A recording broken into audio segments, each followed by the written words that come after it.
Admiral Tejo stood on the bridge of the flagship Eternal Victory his silver uniform gleaming under the blue-tinted lights. The view screen showed thousands of warships stretching into the blackness of space, all under his command. Each ship represented the might of the collective, a force that had brought hundreds of worlds to their knees.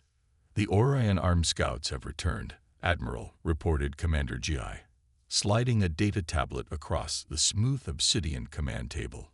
"The species there are technologically inferior, particularly these humans on the third planet of their star." Taho's four eyes narrowed as he reviewed the data. "Their ships have unconventional designs." "Interesting. They only achieved faster-than-light travel 50 years ago," Gi said with a dismissive wave.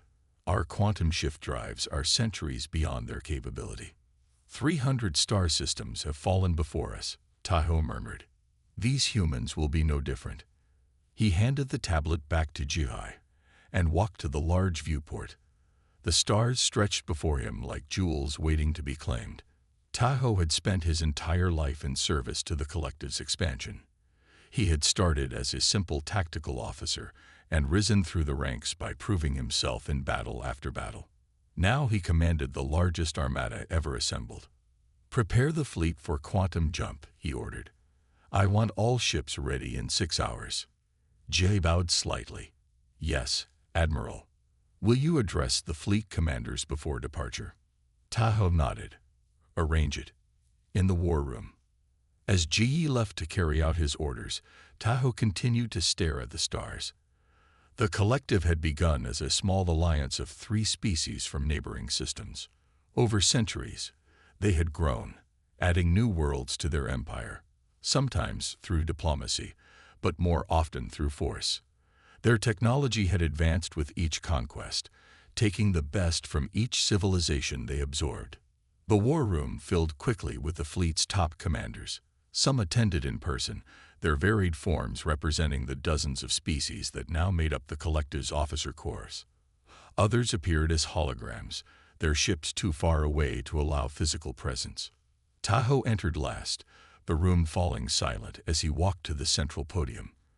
Around him, the commanders stood at attention, some with 2 legs, others with 6, some with no legs at all but hovering apparatus that kept their bodies aloft. "The Orion arm awaits us," Taho began, his voice carrying easily in the perfect acoustics of the chamber. "Our scouts report minimal resistance. The most advanced species calls itself human. They occupy a single system, but have established colonies in 11 others." He gestured, and a holographic map appeared above the central table. Star systems lit up in different colors: red for human-controlled, blue for other sentient species, green for uninhabited but resource-rich worlds. The humans achieved faster-than-light travel only 50 years ago. Their ships are primitive.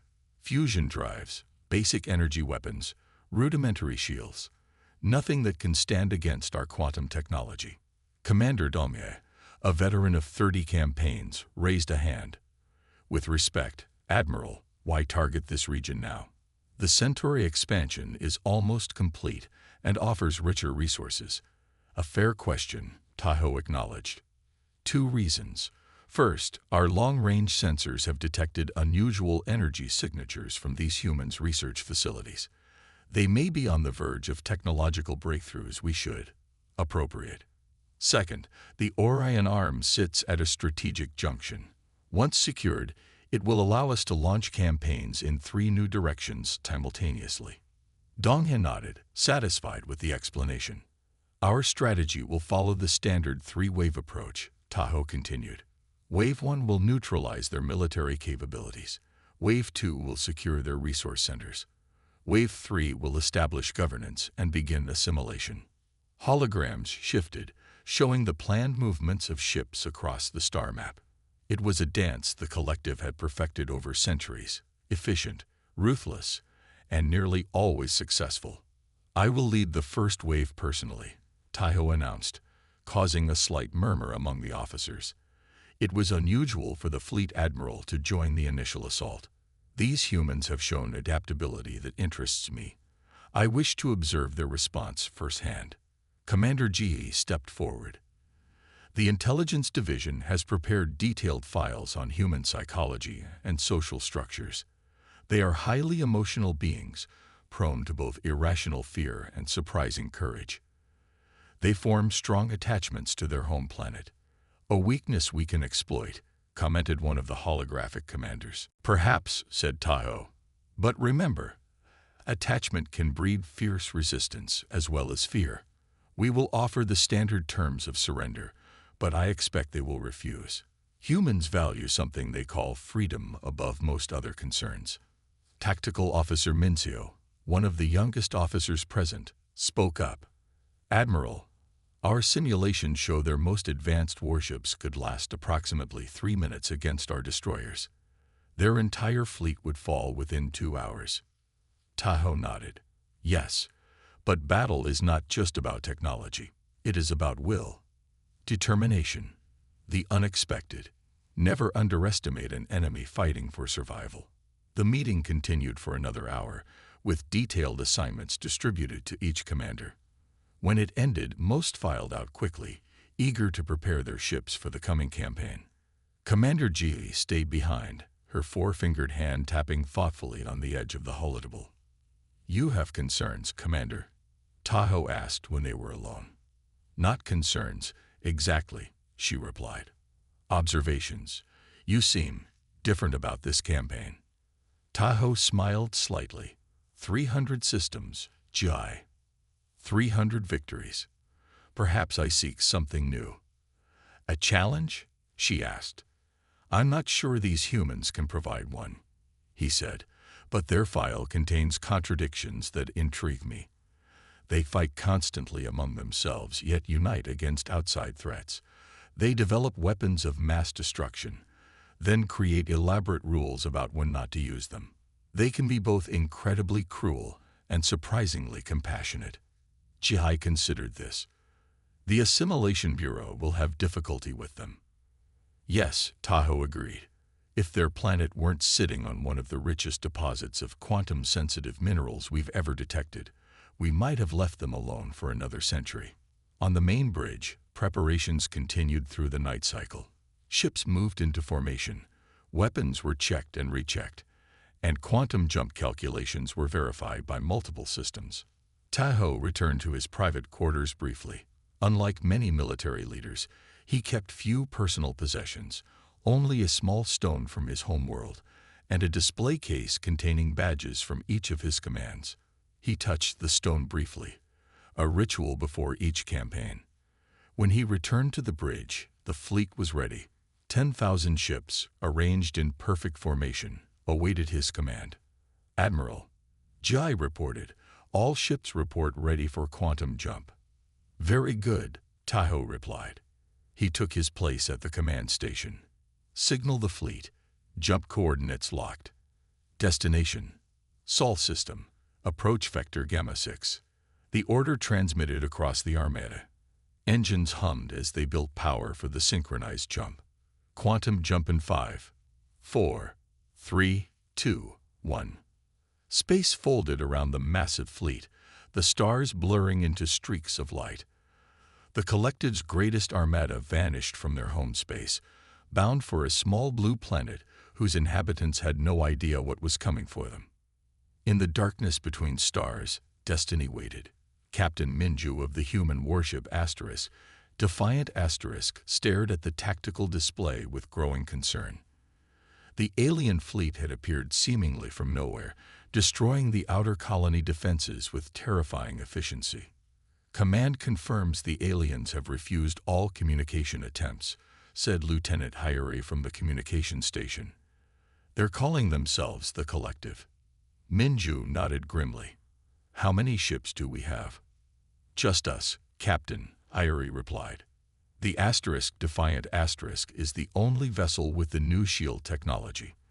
The rest of the fleet won't arrive for 3 days. Then we make our stand here, Minju said, rising from his chair. Activate the adaptive harmonics. Let's see how their weapons fare against something they've never encountered. The bridge crew exchanged nervous glances. They all knew what this meant. The Defiant was Earth's newest warship, built with technology that was still experimental. Its adaptive shield system had never been tested in actual combat. Today would be its trial by fire.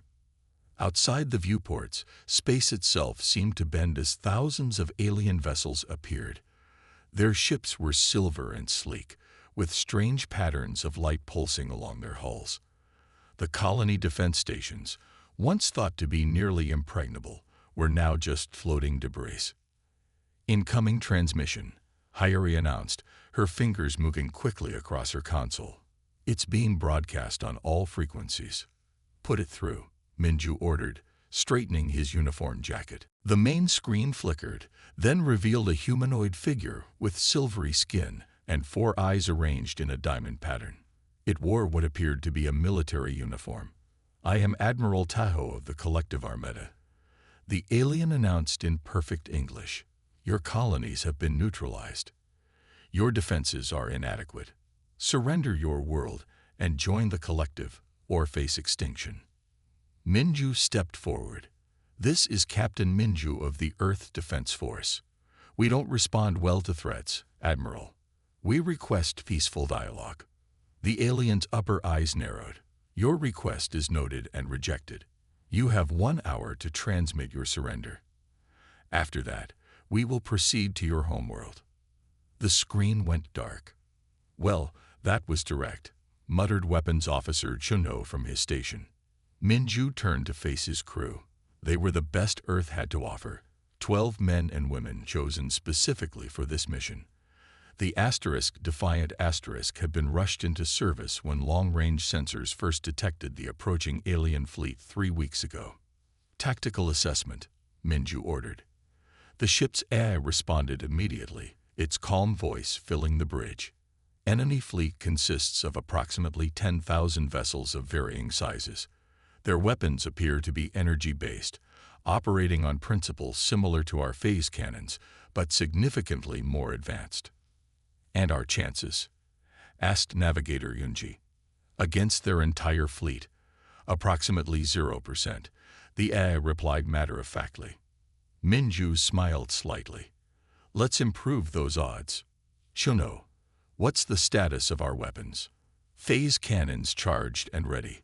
Quantum torpedoes loaded. Point defense grid online," Juno reported. "Hayuri, send a message to Earth Command. Tell them we're engaging the enemy to buy time." Minju moved to the center of the bridge. The Defiant was built for exactly this situation. "We may be outnumbered, but we have something they don't know about." He touched a control on his chair. "Engineering, how are the adaptive shields coming along?" Chief Engineer Wujin's voice came through the speakers. "Ready when you are, Captain. The harmonics are calibrated to adapt to any energy signature we encounter." "Good, because we're about to find out if they work," Minju said. "Battle stations, everyone." Red alert lights pulsed throughout the ship. The Defiant was relatively small compared to the enemy vessels, sleek and dark, designed for speed and maneuverability rather than brute force. "Captain," Hayuri called out, "we're receiving a transmission from Outpost 7. They're still operational." On screen, Minju ordered. A haggard-looking man appeared, smoke visible behind him. "This is Commander Park at Outpost 7. We're badly damaged but still fighting. These aliens, their weapons pass right through our shields like they're not even there." "Hold on, Commander," Minju said. "We're coming to assist." "No time," Park replied. "They've already landed troops. But we discovered something. Their ships emit a unique energy signature before they fire. If you can detect it early enough, you might be able to." The transmission cut off abruptly. "Set course for Outpost 7, Minju ordered. "Maximum speed." "Captain," Navigator Yunji objected. "That's directly into the heart of their fleet." "Exactly," Minju replied. "They won't expect us to attack." "Wujin, can you configure the shields to detect the energy signature Commander Park mentioned?" "Already on it," came the reply from engineering. "If I can get a clean reading when they fire, The adaptive system should be able to counter it. The defiant asterisk turned sharply, its engines flaring as it accelerated toward the alien fleet. On the tactical display, the enemy ships began to change formation, clearly detecting the approaching human vessel. "They're targeting us," Junho announced. "Multiple vessels charging weapons." "Hold course," Minju ordered calmly. "Wujin, stand by with those shields." The first alien blast streaked toward the defiant asterisk, brilliant beams of blue energy that had sliced through the colony defenses with ease. "Shields up," Minju commanded. The defiant asterisk shimmered as its revolutionary defensive system activated. Unlike traditional shields that created a static energy barrier, the adaptive harmonics analyzed incoming energy and generated a counter-frequency in real time. The alien weapons struck the shields, and instead of penetrating, they splashed against the barrier in waves of dissipating energy. "It's working," Hayuri exclaimed. "Shields holding at 92%, reported Junho. "The adaptive system is learning their weapon frequency." Minju allowed himself a small smile. "Now for Phase 2. Wujin, can we redirect their energy?" "Theoretically, yes," the engineer replied. "The shields are absorbing the energy. If we channel it into our weapon systems." "Do it," Minju ordered. More alien ships joined the attack, dozens of energy beams converging on the lone human vessel. The defiant asterisk shuddered but held together, its shields shifting and adapting with each new assault. "Energy redirection system online," Wujin announced. "We can fire using their own energy against them." "Target the nearest destroyer," Minju said to Junho. "Let's show them what humans can do." The defiance main cannon charged with stolen energy, glowing with the same blue light as the alien weapons. When it fired, the beam lanced out with devastating effect, cutting through the alien ship's hull like paper.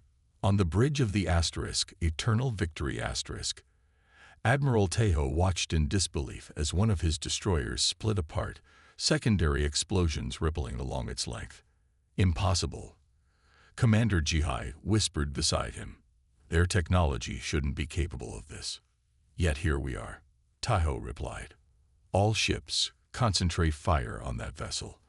I want it destroyed now." Back on the defiant asterisk, the crew worked frantically as the full attention of the alien fleet turned toward them. "They're adjusting their weapon frequencies," Wujin reported. "The shields are adapting, but they're learning too." "Evasive maneuvers," Minju ordered. "Junho, keep firing when you have a clean shot." The defiant asterisk danced through space, its smaller size allowing it to move with greater agility than the massive alien warships. Each time it fired, another enemy vessel took damage. "Captain," Hayuri called out, "I'm picking up transmissions between their ships. They're confused. They don't understand how we're absorbing their weapons." "Good," Minju replied. "Confusion leads to mistakes. Let's push them further." The battle continued, one ship against thousands. Against all odds, the defiant asterisk held its ground, its revolutionary shields making up for what it lacked in numbers. As the alien fleet regrouped for another assault, Minju knew the real test was yet to come. They had surprised the collective once. They wouldn't get a second chance.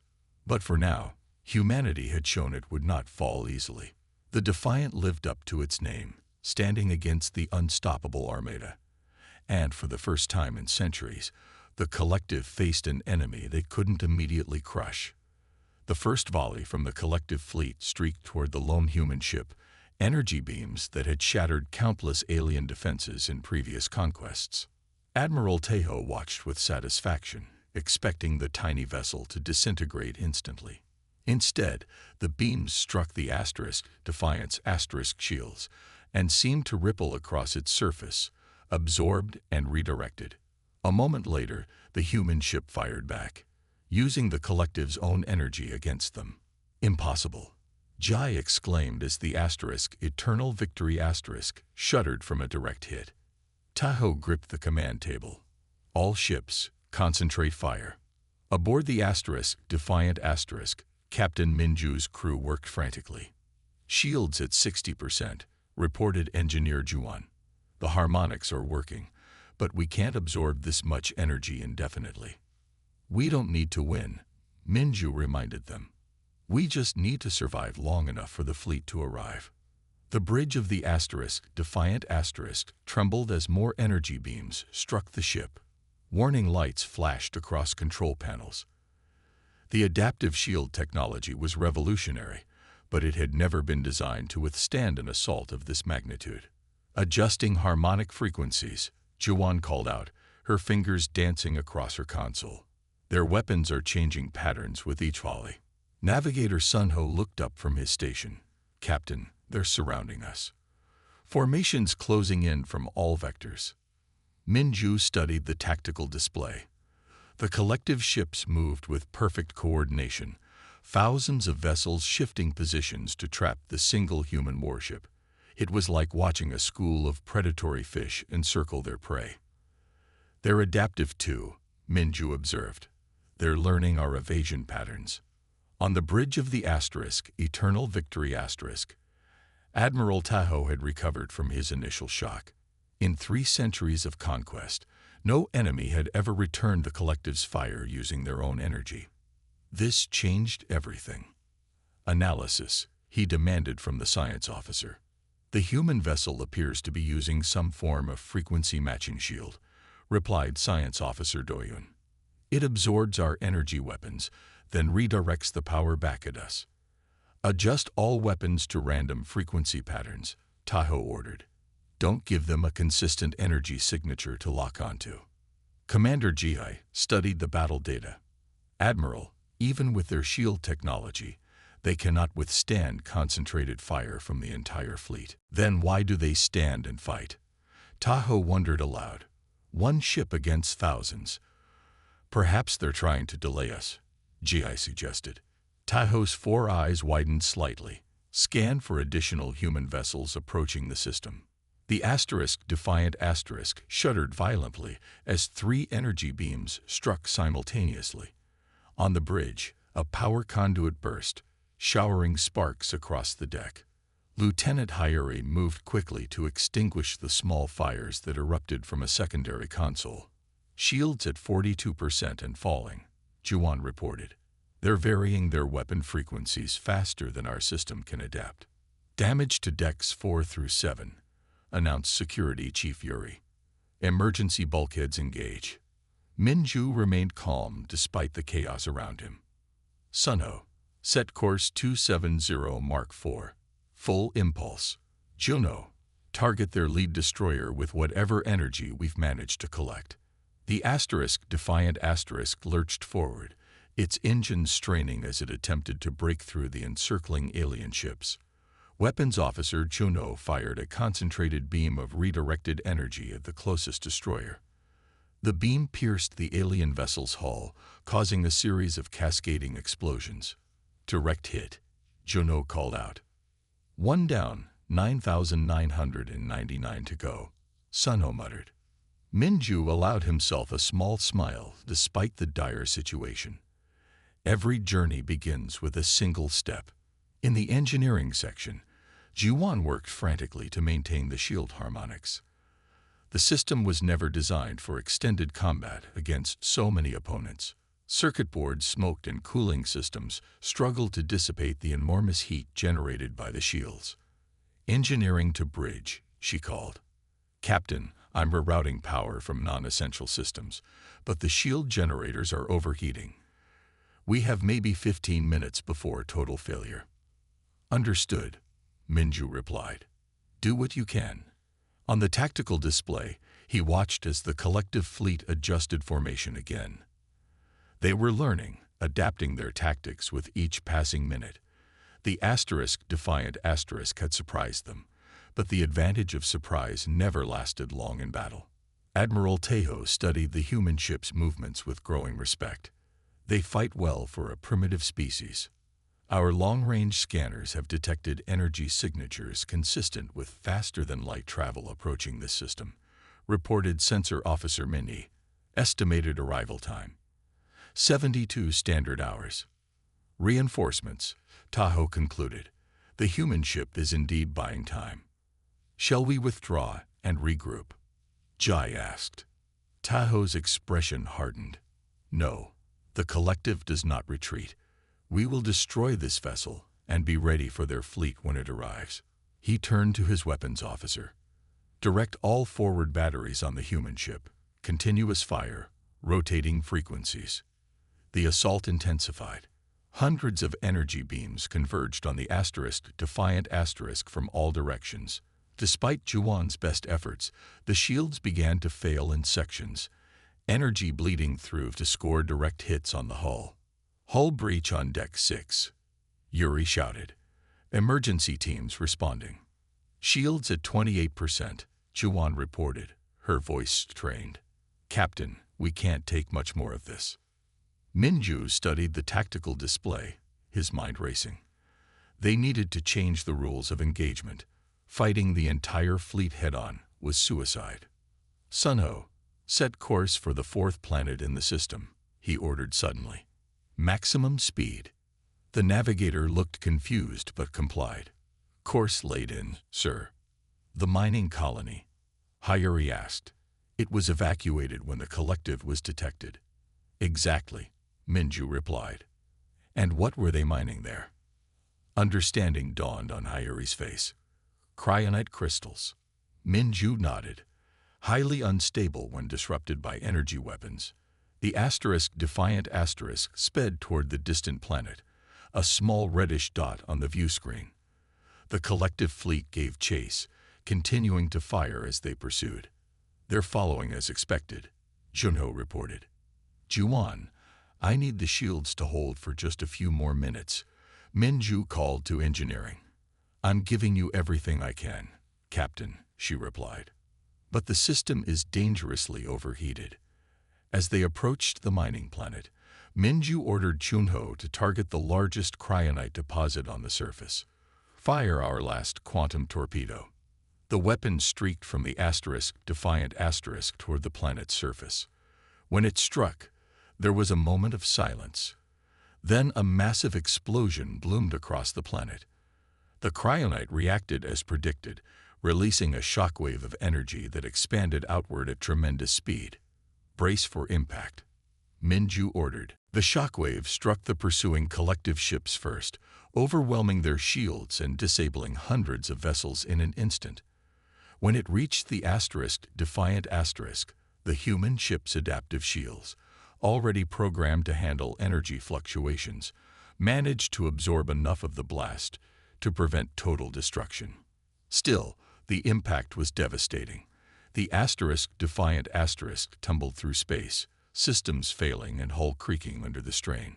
Damage report, Minju called out once the ship stabilized. Shields offline, Juwan reported. Primary power at 12%, life support functioning on auxiliary power. And the collective fleet. Junho checked his sensors. At least 300 ships disabled or destroyed by the shockwave. The rest are regrouping, but they're maintaining distance. On the bridge of the Eternal Victory Admiral Tejo stared at the aftermath of the explosion. His fleet had suffered the first significant losses in decades of conquest. These humans, he said quietly, are more dangerous than we anticipated. Should we withdraw? Jai asked again. Tahoe considered the question longer this time. No, but we will approach with more caution.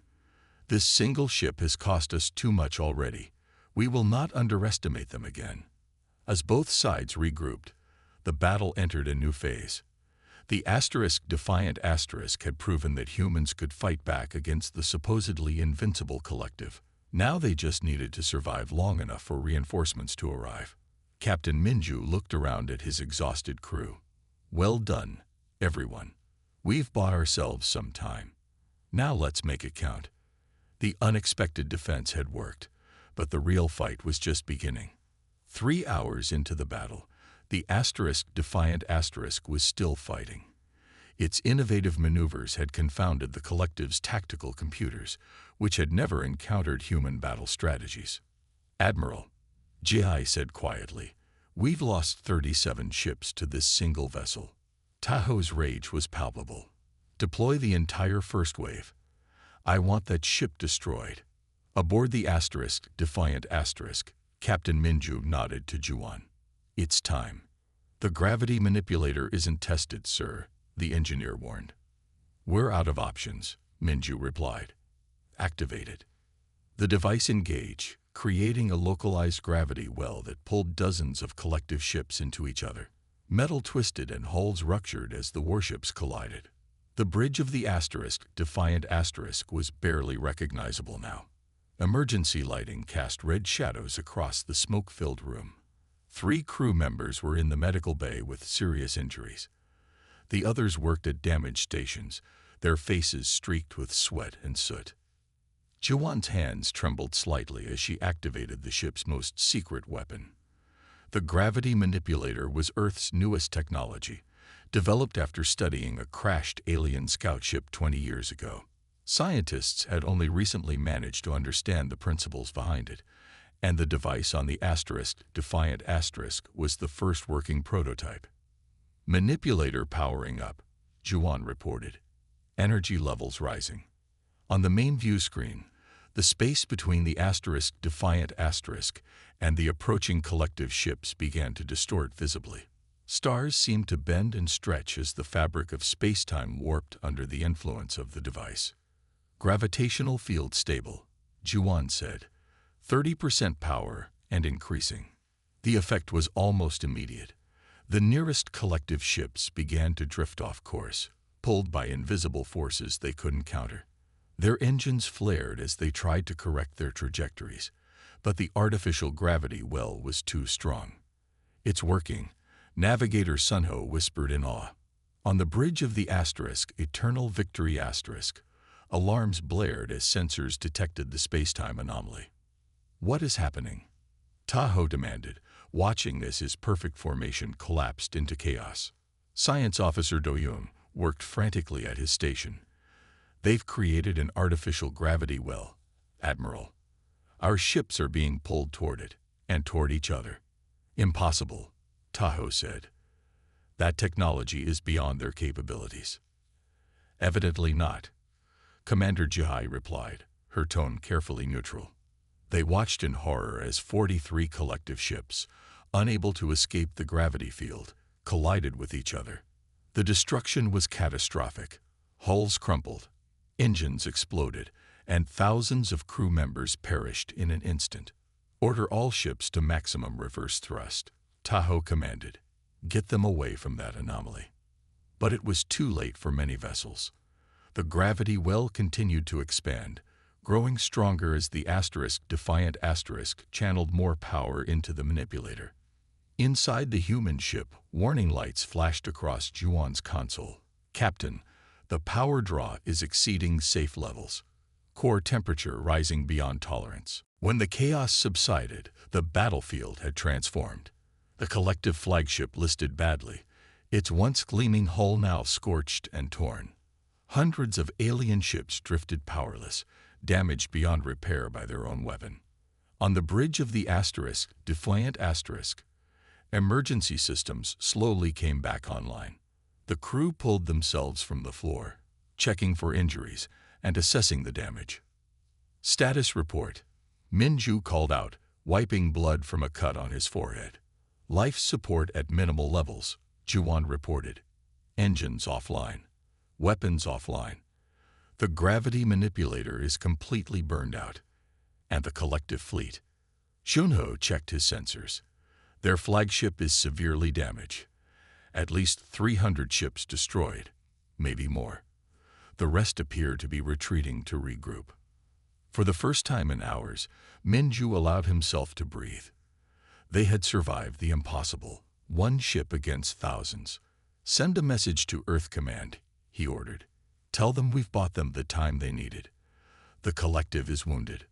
On the damaged bridge of the Eternal Victory Asterisk, Admiral Teo stared at the tactical display in disbelief. Never in the 300-year history of the collective had they suffered such a defeat. How? He asked quietly. How could one ship do this to us? Commander Geely had no answer. The humans had proven far more dangerous than anyone had anticipated. The tide of battle had turned, and for the first time, the future of the collective's expansion seemed uncertain.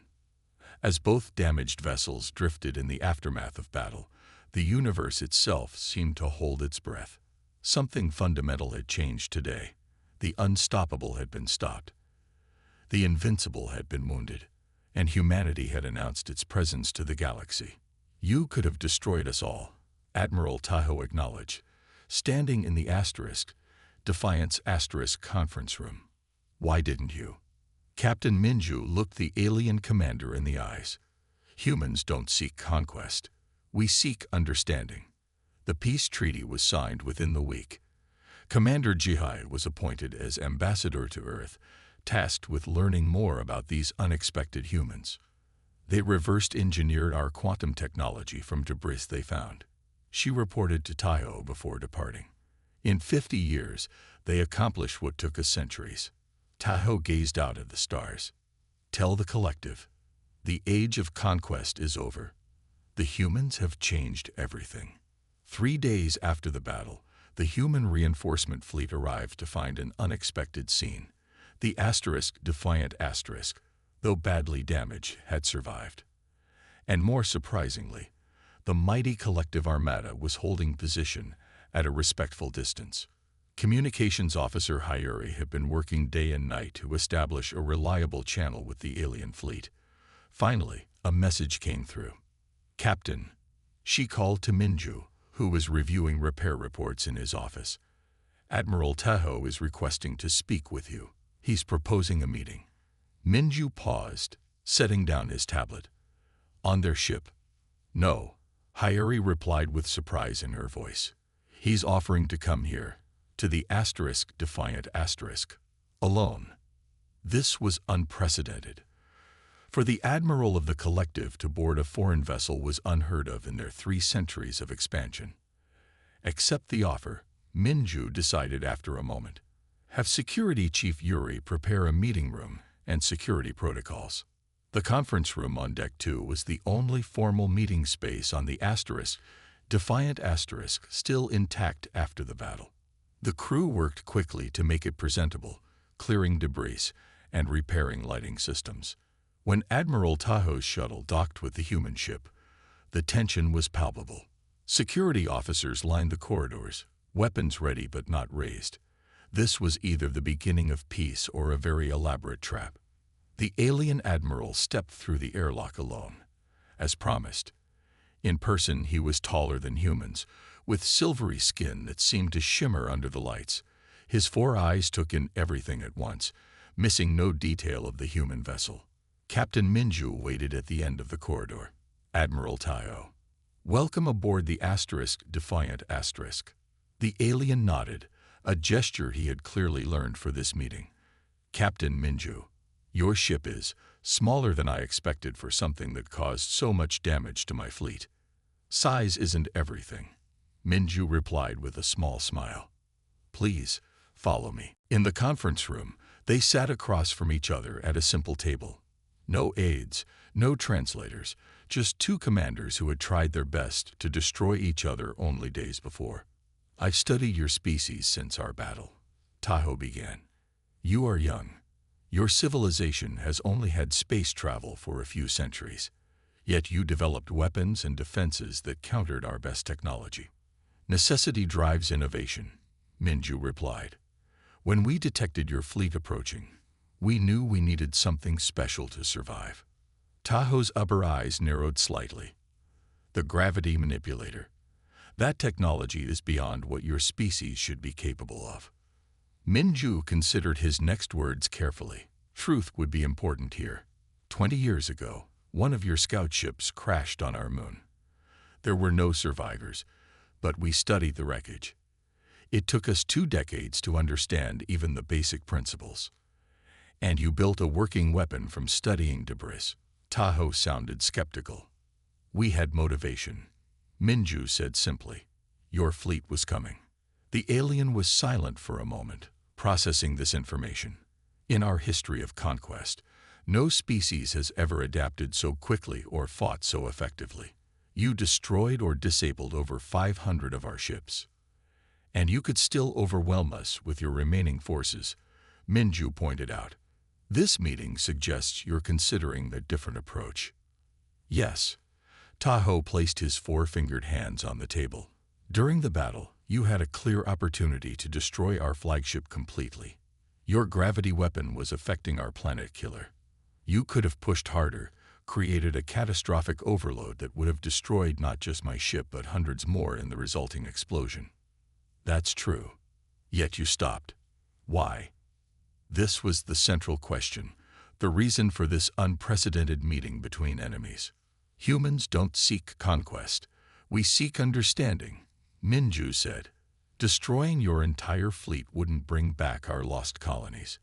It wouldn't make us safer in the long run. We wanted to demonstrate that we could defend ourselves, not that we wished to annihilate you. Tahoe's expression was difficult to read, but his lower eyes blinked rapidly, a sign of intense thought. Minju had learned. The collective has expanded for 3 centuries on the principle that superior technology gives us the right to rule, the Admiral said. We have absorbed hundreds of species, taken their resources, their knowledge, their worlds. None have successfully resisted. Until now, Minju added quietly. Until now, Tahoe agreed. Your species has forced us to reconsider our approach.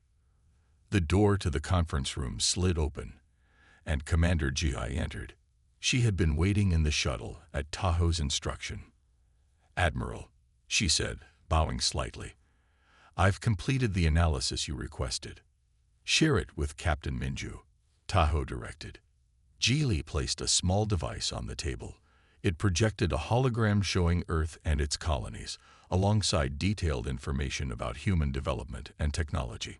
Humans have progressed technologically at a rate 5 times faster than any species we have encountered, she explained. They've independently developed technologies that took the collective centuries to perfect. Their adaptive capacity is remarkable. And if we continued this war, Tahoe asked her, our projections suggest they would reverse engineer more of our technology from battle debris. Within 10 years, they could achieve parity with the collective. Within 20, they might surpass us. Minju tried to hide his surprise. The collective had clearly been analyzing humans just as carefully as humans had been studying them. This is why I've come to propose a different relationship, Tahoe said, turning back to Minju. Not conquest, but alliance. Now it was Minju's turn to be skeptical. After you destroyed our outer colonies. Yes, Tahoe said plainly. The collective adapts. When a strategy fails, we do not persist out of pride. We change. Over the next several hours, they outlined the basics of what would become the Earth Collective Treaty. The collective would recognize Earth and its colonies as sovereign territory. They would provide reparations for the destroyed outposts. And most importantly, they would establish diplomatic and scientific exchange programs. Commander Gi was appointed as the first ambassador to Earth. As the conference concluded and preparations for formal peace talks began, she took a moment to speak privately with Admiral Tahoe. They reversed engineered our quantum technology from debris they found, she reported, still amazed by this fact. In 50 years, they accomplished what took us centuries.